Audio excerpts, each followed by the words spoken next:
In this short video, I'll show you how to calculate working hours and overtime in Excel, so you can track team hours for labor cost optimization. First, select a cell in the working hours. As for me, it's the regular hours right here. Type in equals and then MIN, 2 close parentheses.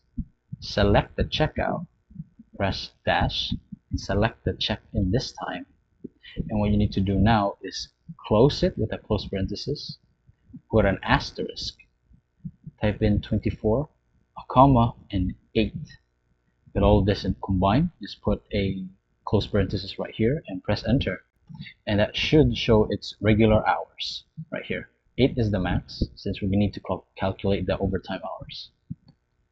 And with that, you can just go ahead and highlight the other cells for this one and press Ctrl D to input the same formula. There we go. Now for the overtime, select the cell, put in the equals, and this time put in max,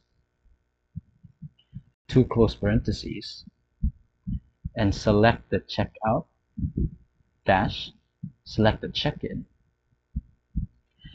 and close the parentheses, put another asterisk, number 24, a dash, and then finally 8, 0, 0, and put in the close parenthesis, and it should work.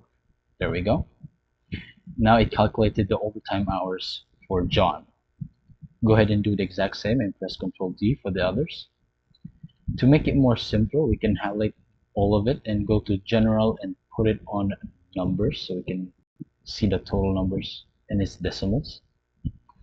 And there you go. Now you know how to calculate working hours and overtime in Excel. You can watch this playlist if you ever get stuck setting this up.